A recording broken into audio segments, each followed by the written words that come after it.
الحمد لله رب العالمين،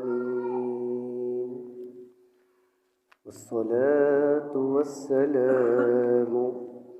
على سيد الأنبياء والمرسلين وعلى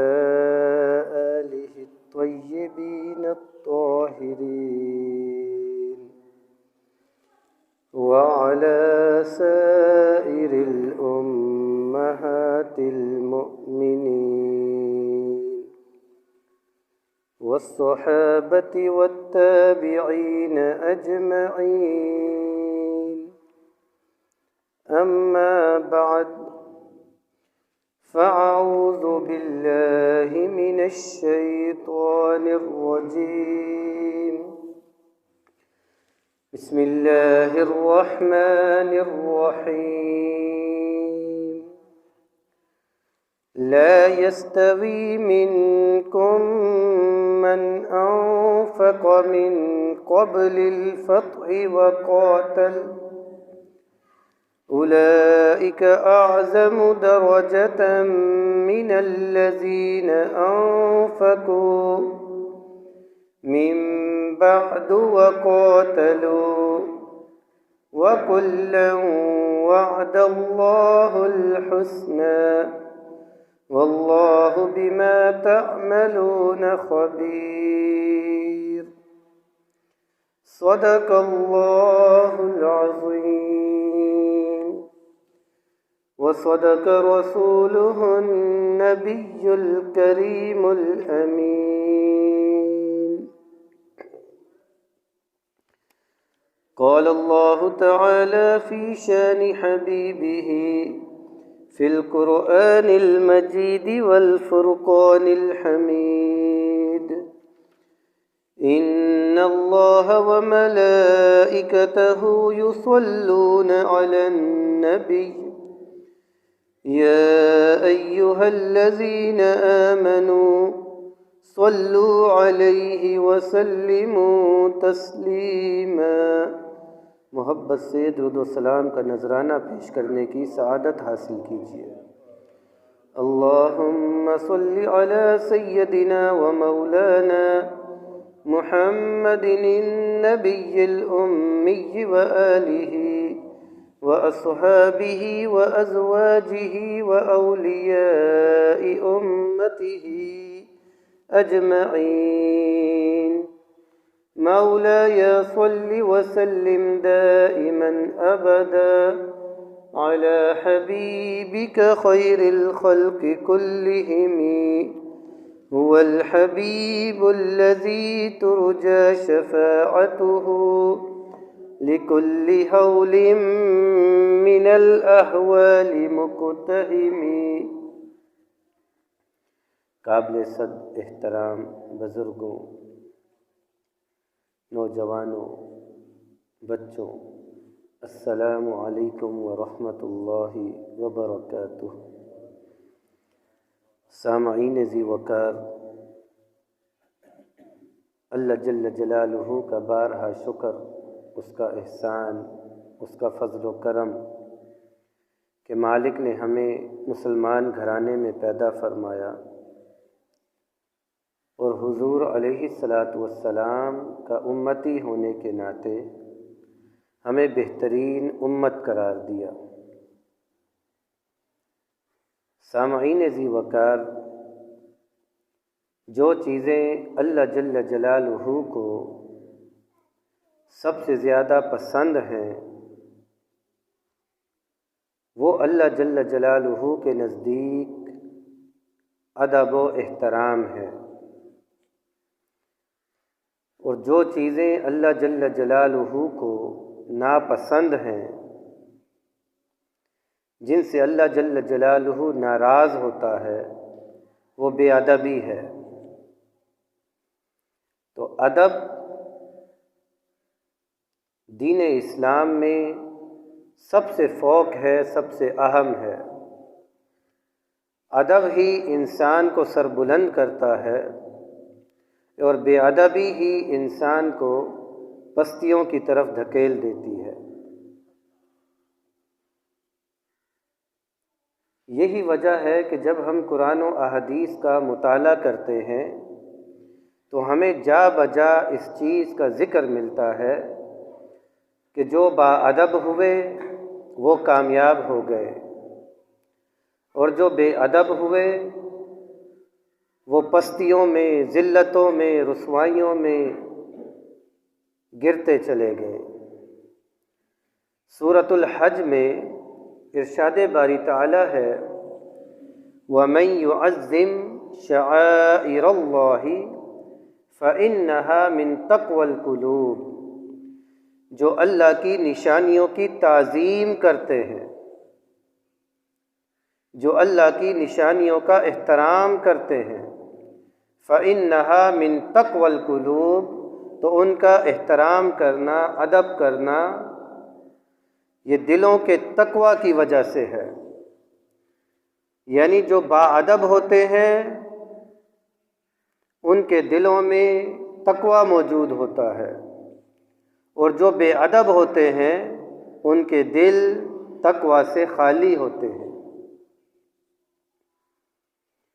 اور یاد رکھیے مخلوق خدا میں، مخلوق کہتے ہیں خالق کے سوا جو بھی چیز ہے وہ مخلوق ہے۔ خالق اللہ جل جلالہ کی ذات ہے، اللہ جل جلالہ کی ذات کے علاوہ ہر شے اس کی پیدا کردہ ہے، مخلوق ہے۔ اور مخلوق خدا میں سب سے زیادہ ادب و احترام، سب سے زیادہ تعظیم و توقیر جس ہستی کا کرنے کا حکم ہے وہ سید کائنات سیدنا محمد الرسول اللہ صلی اللہ علیہ وآلہ وسلم کی ذات اقدس ہے۔ یہی وجہ ہے کہ بخاری شریف میں اور دیگر احادیث کی کتب میں بے شمار احادیث آئی ہیں، ان میں سے ایک حدیث پاک جسے امام بخاری نے اپنی الصحیح میں روایت کیا کہ سیدنا فاروق اعظم رضی اللہ تعالی عنہ حضور علیہ السلام کے ہاں عرض کرتے، آپ کی بارگاہ میں گزارش کرتے کہ یا رسول اللہ صلی اللہ علیہ وآلہ وسلم کہ میرے ماں باپ آپ پر قربان ہو جائیں، میرے ماں باپ کی جانیں آپ پر نچھاور ہو جائیں، کہ اللہ جل جلالہ نے ہمیں آپ کا ادب و احترام اس حد تک سکھایا ہے کہ قرآن و احادیث میں، قرآن مجید میں آپ کی عمر کی قسم کھائی ہے، لعمرک، آپ کی عمر کی قسم، اور قرآن مجید میں ہی آپ کے قدم مبارک سے لگنے والی خاک کی قسم کھائی ہے۔ یعنی جس خاک کو بھی یہ نسبت نصیب ہو گئی کہ آپ علیہ السلام کے قدمین مبارک نے انہیں یہ شرف عطا فرما دیا کہ اس مٹی کو بھی یہ سعادت مل گئی کہ آپ علیہ السلام کے قدموں کے ساتھ مس ہو گئی، تو فرمایا اس مٹی کی قسم، کیوں؟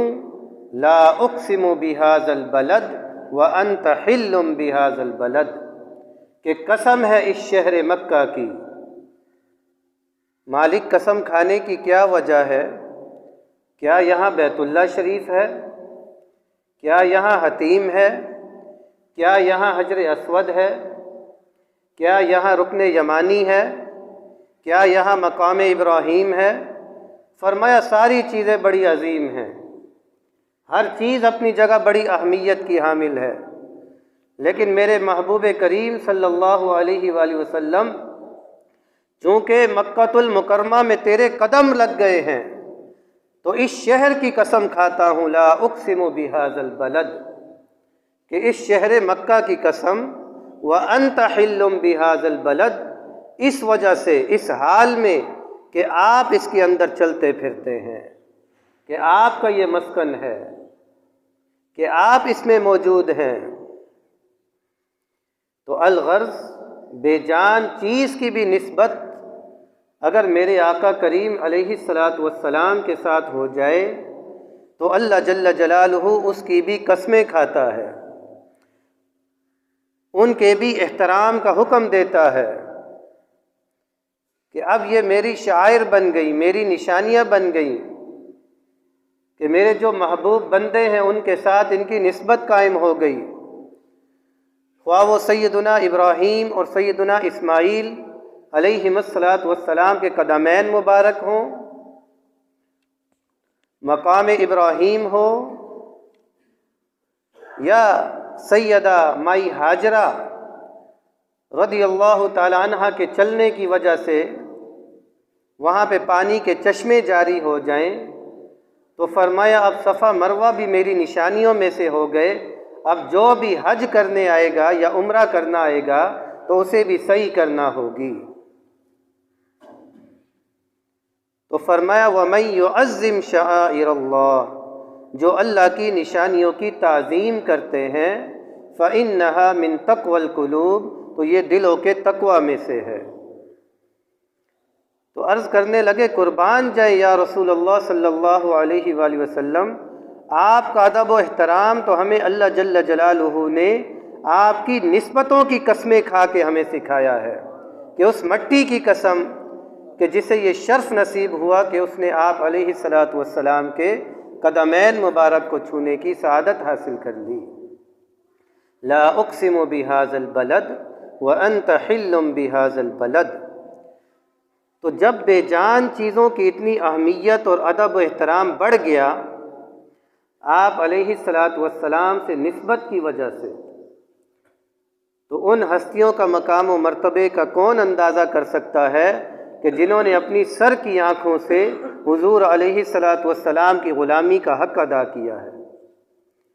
جنہیں صحابہ کرام ہونے کا شرف نصیب ہوا ہے، جنہیں اپنی جانیں نچھاور کرنے کی سعادت نصیب ہوئی ہے، ان کی تو ڈائریکٹ حضور علیہ الصلاۃ والسلام کے ساتھ نسبت تھی، تو پھر ان کا کیا مقام و مرتبہ ہوگا؟ تو فرمایا جنہیں ادب و احترام نصیب ہو جاتا ہے اللہ کی نشانیوں کا تو یہ دلوں کے تقوی میں سے ہے۔ تو انہی عظیم ہستیوں کے متعلق قرآن مجید میں جا بجا ذکر کیا گیا۔ آج انہی میں سے ایک عظیم ہستی کہ آپ علیہ الصلاۃ والسلام کے کم و بیش 1,20,000 1,24,000 کے قریب صحابہ کرام ہوئے، یعنی جتنی تعداد میں انبیاء کرام ہوئے اتنی ہی تعداد میں حضور علیہ الصلاۃ والسلام کے صحابہ کرام ہوئے، جنہوں نے ڈائریکٹ سر کی آنکھوں سے حضور علیہ الصلاۃ والسلام کی بار بار زیارت کرنے کا شرف حاصل ہوا۔ انہی میں سے ایک عظیم ہستی سیدنا حضرت امیر معاویہ رضی اللہ تعالیٰ عنہ کی ذات اقدس ہے،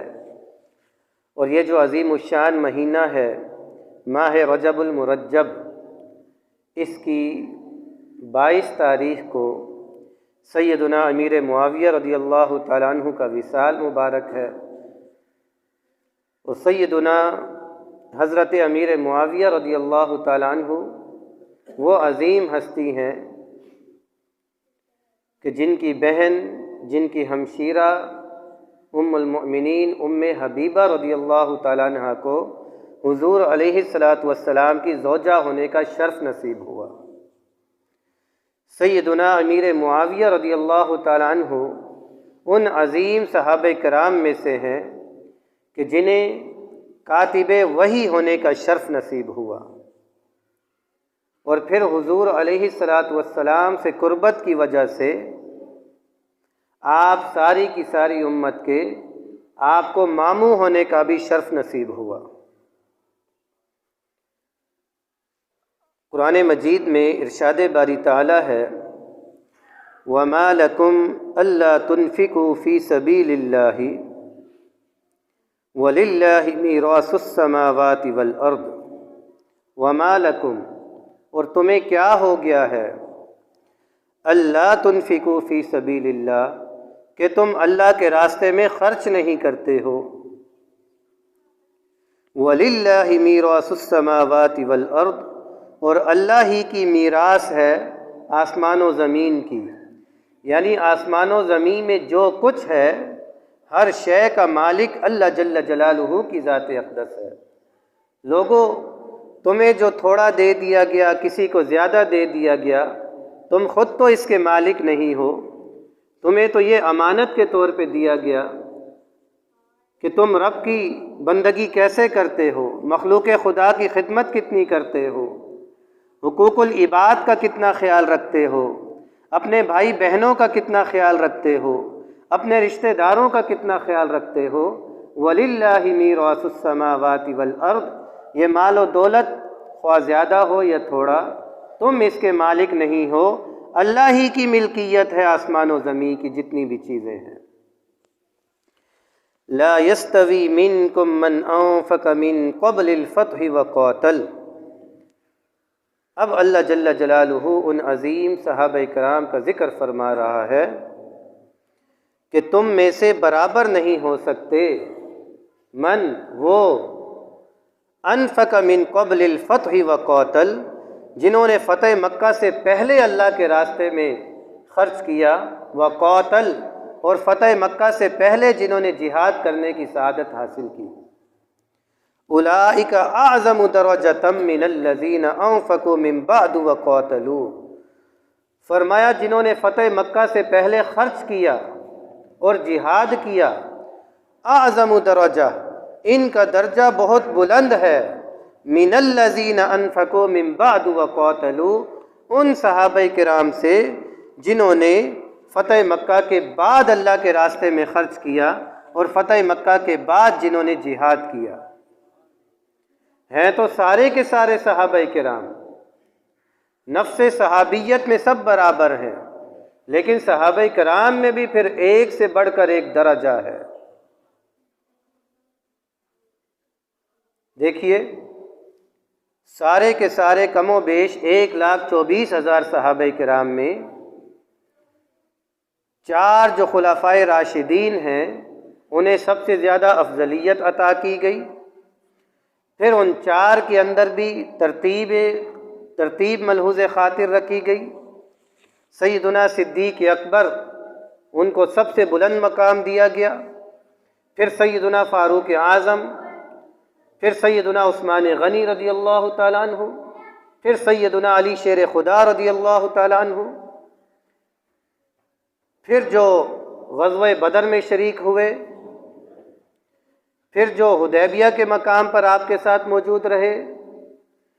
پھر جنہوں نے بیعت رضوان کی، پھر جو فتح مکہ میں شریک ہوئے، تو فرمایا جو فتح مکہ سے پہلے جنہوں نے خرچ کیا اور جہاد کیا ان کا مقام بہت بلند ہے ان لوگوں سے جنہوں نے فتح مکہ کے بعد خرچ کیا اور جہاد کیا۔ لیکن مسلمانوں یاد رکھو، نفس صحابیت میں سب برابر ہیں۔ قیامت تک آنے والے لوگوں میں سے کسی کو یہ طاقت نہیں دی گئی، کسی کو یہ اجازت نہیں دی گئی کہ وہ صحابہ کرام میں فیصلہ کرتا پڑے کہ فلاں صحابی رسول صلی اللہ علیہ وسلم حق پر تھے، فلاں حق پر نہیں تھے، فلاں غلطی پر تھے، فلاں نے یہ خطا کی، اس چیز کی کسی کو اجازت نہیں دی گئی۔ وَكُلًّا وَعَدَ اللَّهُ الْحُسْنَى، فرمایا جتنے بھی صحابہ کرام ہوئے ہر ایک سے اللہ جل جلالہ نے حسن انجام کا وعدہ فرمایا ہے، الحسنى، جنت کا وعدہ فرمایا ہے۔ واللہ بما تعملون خبیر، اور اللہ جل جلالہ جو تم عمل کرتے ہو اس سے باخبر ہے۔ تو سب سے پہلی بات تو یہ سمجھ آئی کہ سارے کے سارے صحابہ کرام جنتی ہیں، سارے کے سارے صحابہ کرام حق پر ہیں۔ اب جو آج جس عظیم ہستی کا ہم تذکرہ کر رہے ہیں، سیدنا حضرت امیر معاویہ رضی اللہ تعالیٰ عنہ، آپ حضور علیہ الصلاۃ والسلام کے جلیل القدر صحابہ کرام میں سے ایک ہے۔ جب حدیبیہ کے مقام پر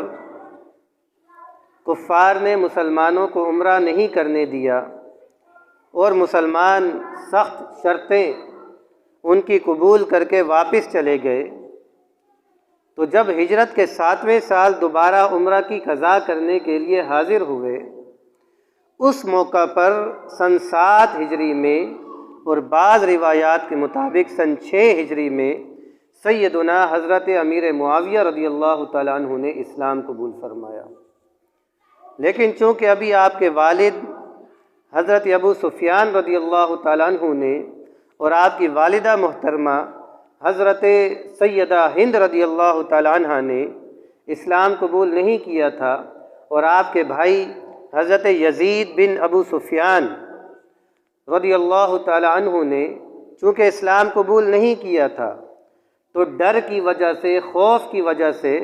آپ نے اپنے اسلام کا اعلان نہیں کیا۔ تو جب سن 8 ہجری میں فتح مکہ ہوا ہے، اس وقت حضرت ابو سفیان رضی اللہ تعالیٰ عنہ نے، حضرت ہند رضی اللہ تعالیٰ عنہ نے، حضرت یزید بن ابی سفیان رضی اللہ تعالیٰ عنہ نے جب اسلام قبول کیا تو آپ نے بھی پھر اپنے اسلام کا اعلان فرما دیا، اپنے اسلام کا عام آپ نے اعلان کر دیا۔ تو سیدنا امیر معاویہ رضی اللہ تعالیٰ عنہ وہ عظیم ہستی ہیں کہ جن کو قرآن مجید میں اور احادیث میں بڑی بڑی بشارتیں عطا فرمائی گئی، جنت کی بشارتیں عطا فرمائی گئی، اور اس چیز کو ذکر کرنے کا مقصد یہ ہے کہ بعض لوگ غلط صحبت کی وجہ سے، غلط تربیت کی وجہ سے صحابہ کرام کے متعلق زبان تان دراز کرتے ہیں، حالانکہ وہ یہ چیز بھی نہیں جانتے کہ اس سے انسان ایمان سے بھی خارج ہو جاتا ہے۔ جو اہل بیت کا ادب و احترام نہیں کرتے، جو صحابہ کرام کا ادب و احترام نہیں کرتے، کیونکہ اہل بیت کا ادب و احترام بھی حضور علیہ الصلاۃ والسلام کی نسبت کی وجہ سے ہے، صحابہ کرام کا ادب و احترام بھی حضور علیہ الصلاۃ والسلام کی نسبت کی وجہ سے ہے۔ تو اس وجہ سے غلط گائیڈ لائن کی وجہ سے، غلط تربیت اور صحبت کی وجہ سے صحابہ کرام کے متعلق زبان تان دراز کرتے ہیں اور اپنے ایمان سے بھی ہاتھ دھو بیٹھتے ہیں۔ قرآن مجید میں جب اعلان فرما دیا گیا کہ ان کا مقام تو یہ ہے کہ جو فتح مکہ سے پہلے خرچ کرنے والے ہیں اور جہاد کرنے والے ہیں، ان کا درجہ بہت بلند ہے، اور جو فتح مکہ کے بعد جنہیں یہ سعادت نصیب ہوئی اور جنہوں نے قتال کیا، جہاد کیا، وہ ان سے مقام و مرتبہ میں کم ہے بنسبت ان کے۔ لیکن وَكُلًّا وَعَدَ اللَّهُ الْحُسْنَى، جتنے بھی صحابہ کرام ہوئے تمام کے تمام سے، ہر ایک سے اللہ جل جلالہ نے حسن انجام کا وعدہ فرمایا ہے، جنت کا وعدہ فرمایا ہے۔ رضی اللہ عنہم ورضوا عنہ، اللہ ان سے راضی ہو گیا اور وہ اس سے راضی ہو گئے۔ تو اس وجہ سے کوئی بھی صحابی رسول صلی اللہ علیہ وسلم ہو یا اہل بیت میں سے ہو، مسلمانوں کو یہ زیب نہیں دیتا، کسی انسان کو یہ زیب نہیں دیتا کہ وہ ان عظیم ہستیوں کے بارے میں غلط گفتگو کرے، غلط بات کرے، غلط گائیڈ لائن کرے۔ سیدنا امیر معاویہ رضی اللہ تعالیٰ عنہ وہ عظیم ہستی ہیں کہ جن کے متعلق اللہ کے محبوب صلی اللہ علیہ وآلہ وسلم نے دعائیں فرمائیں۔ ترمذی شریف کی روایت ہے، اللہم اجعلہ ہادیا مہدیا واہد بہ، اے اللہ حضرت امیر معاویہ رضی اللہ تعالیٰ عنہ کو ہدایت والا، مہدیا ہدایت یافتہ، واہد بہ اور ایسا ہدایت یافتہ کہ لوگ ان سے ہدایت حاصل کرے، یہ انہیں سعادت نصیب فرما۔ اب ذرا انسان سوچے کہ دعا فرمانے والی ہستی حضور علیہ الصلاۃ والسلام کی ہو، جو تمام انبیاء اور رسولوں کے سردار ہیں، مخلوق خدا میں جن کا مقام و مرتبہ سب سے بلند ہے، کہ جن کی عظمت و رفعت کو کوئی سمجھ نہیں سکتا، جان نہیں سکتا، وہ ہستی جب دعا کریں گی تو کیا اللہ جل جلالہ اسے مقبول نہیں فرمائیں گے؟ تو آپ فرما رہے اللہم اہدی، اللہم اجعلہ ہادیا مہدیا واہدی بہ، کہ انہیں ہدایت والا، ہدایت یافتہ اور ایسا بنا کہ لوگ ان سے ہدایت حاصل کریں، تو ان کے مقام و مرتبے کا کون اندازہ کر سکتا ہے؟ جن کے متعلق حضور علیہ السلام دعا فرمائیں اللہم علم المعاویۃ الکتاب والحساب وقہ العذاب، او کما قال علیہ السلام، اے اللہ سیدنا معاویہ رضی اللہ تعالیٰ عنہ کو کتاب کا علم عطا فرما، اور جس کو کتاب اللہ کا علم نصیب ہو گیا، اب کیا اس کے علم پہ، اس کی شان میں کوئی بات کر سکتا ہے؟ فرمایا انہیں کتاب کا علم عطا فرما، الحساب، انہیں حساب کتاب کا علم عطا فرما، اور انہیں عذاب سے بچا۔ تو سامعین ذی وقار، بے شمار احادیث ہیں۔ سیدنا امیر معاویہ رضی اللہ تعالیٰ عنہ وہ عظیم ہستی ہیں کہ جنہوں نے 163 احادیث حضور علیہ السلام سے روایت کرنے کا شرف حاصل کیا، جو ہر وقت اپنے کان مبارک کے ساتھ پینسل رکھا کرتے تھے کہ کس وقت اللہ کے محبوب صلی اللہ علیہ وسلم پر وحی نازل ہو اور وہ مجھے حکم ارشاد فرمائے، اور مجھے کوئی قرآن مجید کی آیت لکھنا پڑ جائے یا کوئی آپ کی حدیث پاک محفوظ کرنا پڑ جائے، تو آپ کو تو کاتب وحی ہونے کا شرف نصیب ہوا۔ حضرت زید بن ثابت رضی اللہ تعالیٰ عنہ کے بعد آپ دوسرے جلیل القدر عظیم صحابہ کرام میں سے ایک ہیں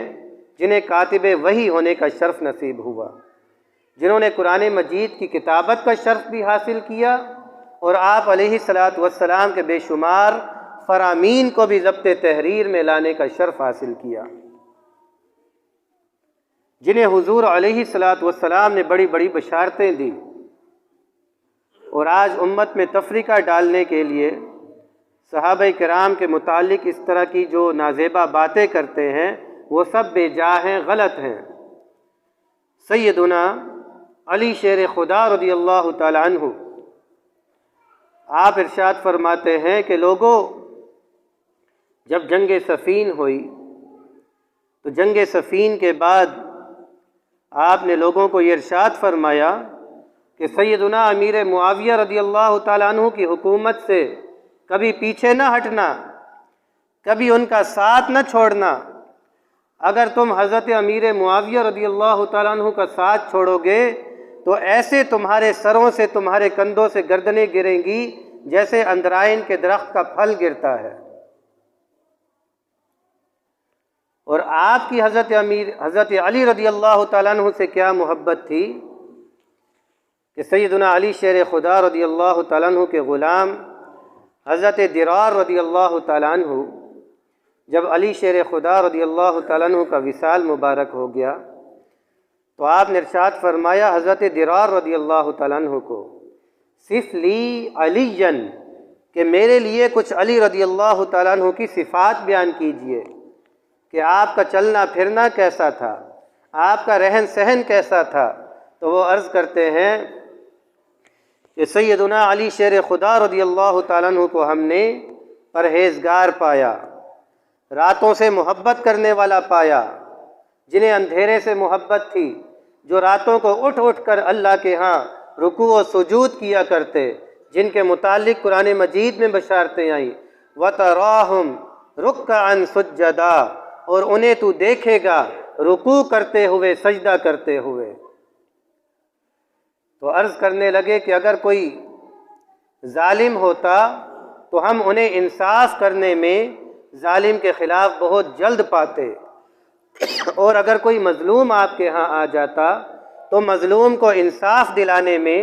آپ کو ہم بہت جلد پاتے۔ اور سیدنا علی شیر خدا رضی اللہ تعالیٰ عنہ کی کیفیت یہ تھی کہ راتوں کو اٹھ اٹھ کر اللہ جل جلالہ کے ہاں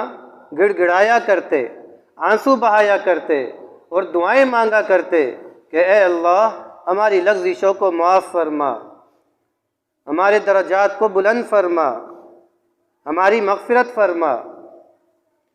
تو بہرحال بہت لمبا آپ نے خطبہ بیان فرمایا، تو حضرت امیر معاویہ رضی اللہ تعالیٰ عنہ یہ سن کر آنسو بھی بہا رہے ہیں، گریہ وزاری بھی کر رہے ہیں، اور اس کے بعد ارشاد فرماتے ہیں کہ میرا بھائی حضرت علی رضی اللہ تعالیٰ عنہ اسی طرح تھے جیسے تم نے ذکر کیا ہے۔ آپ پرہیزگار بھی تھے، آپ انصاف کرنے والے بھی تھے، آپ عبادت و ریاضت کرنے والے بھی تھے، زہد و تقوی کے بھی امام تھے۔ الغرض جو چیز آپ نے ذکر کی ہے، میرے بھائی علی شیر خدا رضی اللہ تعالیٰ عنہ ایسے ہی تھے۔ اور حضرت امیر معاویہ رضی اللہ تعالیٰ عنہ نے جب حضور علیہ السلام کا وصال مبارک ہوا تو سیدنا صدیق اکبر رضی اللہ تعالیٰ عنہ کے زمانہ خلافت میں بڑی بڑی مہمات میں آپ نے حصہ لیا اور مسلمانوں کو فتح دلوائی۔ اسی طرح فاروق اعظم رضی اللہ تعالیٰ عنہ کے دور خلافت میں، پھر سیدنا عثمان غنی رضی اللہ تعالیٰ عنہ کے زمانے خلافت میں جو پہلی جنگ لڑی گئی، سمندری جنگ، اس کے اندر بھی آپ امیر لشکر تھے اور اللہ جل جلالہ نے فتح عطا فرمائی۔ اسی طرح سیدنا علی شیر خدا رضی اللہ تعالیٰ عنہ کے دور خلافت میں بھی آپ شام کے خلیفہ رہے۔ بس وجہ یہ تھی کہ آپ کی ڈیمانڈ یہ تھی، چونکہ میں عثمان غنی رضی اللہ تعالیٰ عنہ کا ولی ہوں، ان کا قریبی ہوں، قصاص کا مجھے حق حاصل ہے، فوراً قصاص لیا جائے۔ جبکہ سیدنا علی شیر خدا رضی اللہ تعالیٰ عنہ کا موقف یہ تھا کہ چونکہ قاتلین عثمان ابھی انہی لوگوں میں موجود ہیں، خارجیوں کی صورت میں، باغیوں کی صورت میں، فوری طور پہ ان کو پکڑنا، ان سے قصاص لینا اس وقت مشکل ہے۔ کچھ وقت انتظار کر لیا جائے، جلد سیدنا عثمان غنی رضی اللہ تعالیٰ عنہ کے قاتلین کو انشاءاللہ واصل جہنم کیا جائے گا۔ تو الغرض اسی بنا پر اختلافات ہوئے، لیکن یاد رکھیے سیدنا علی شیر خدا رضی اللہ تعالیٰ عنہ عظیم الشان صحابہ کرام میں سے ہیں، سیدنا امیر معاویہ رضی اللہ تعالیٰ عنہ جلیل القدر صحابہ کرام میں سے ہیں۔ دونوں کا آپس میں کوئی ذاتی اختلاف نہیں تھا، قرآن و احادیث کی روشنی میں حضرت امیر معاویہ رضی اللہ تعالیٰ عنہ قصاص کے فوری طالب تھے، اور سیدنا علی شیر خدا رضی اللہ تعالیٰ عنہ معاملات کی نزاکت کی وجہ سے تاخیر فرما رہے تھے کہ فوراً ابھی ممکن نہیں ہے۔ علاوہ ازیں جب کبھی اہل بیت میں سے کوئی حاضر ہوتے، امام حسن و حسین رضی اللہ تعالیٰ عنہما، دیگر اہل بیت، تو حضرت امیر معاویہ رضی اللہ تعالیٰ عنہ انہیں تحائف عطا فرمایا کرتے اور پھر عاجزی کے ساتھ عرض کرتے کہ اس وقت ہمارے پاس یہی تھا، اسے قبول فرمائیے، انشاءاللہ مزید آپ کی خدمت کی جائے گی۔ تو آج کے اس پرفتن دور میں بھی اگر ہمیں سادات کرام ملے، سید زادے ملیں، تو ہمیں ان کی خدمت میں دیر نہیں کرنی چاہیے، اس میں شرف حاصل کرنا چاہیے۔ یہ بڑی اہمیت اور فضیلت کی بات ہے، سادات کی زیارت کرنا، ان کی خدمت کرنا۔ تو آپ انہیں تحائف پیش کرنے کے بعد عاجزی اور انکساری کیا کرتے کہ جب انشاءاللہ آپ کو اور اللہ تعالیٰ کی طرف سے اور بھی تحائف عطا کریں گے، اسے قبول فرمائیے اور ہمارے حق میں دعائیں کیجیے۔ اسی طرح 22 رجب المرجب کو کنڈوں کے نام سے اصال ثواب کیا جاتا ہے۔ سیدنا حضرت امام جعفر صادق رضی اللہ تعالیٰ عنہ کو اصال ثواب کرنے کے لیے، آپ رضی اللہ تعالیٰ عنہ اہل بیت میں سے ہیں، جلیل القدر ائمہ میں سے ہیں، انتہائی پرہیزگار، انتہائی زہد و تقوی کے پیکر۔ تو آپ کے وصال مبارک کے متعلق روایات کچھ ایسی ہیں کہ آپ کا وصال 15 رجب المرجب کو اور بعض تاریخ کی کتب میں 22 رجب المرجب کو ہے۔ تو بہرحال کنڈوں کے حوالے سے عوام میں ایک چیز یہ پھیلی ہوئی ہے، عام ہے، کہ خاص قسم کے برتن ہوں، اس کے اندر یہ نیاز دی جائے، اصال ثواب کیا جائے، اور اس جگہ سے اٹھ کے باہر بھی نہیں جا سکتے، برتنوں کو بھی باہر نہیں لے جایا جا سکتا، وہیں بیٹھ کر تناول کرنا ہے،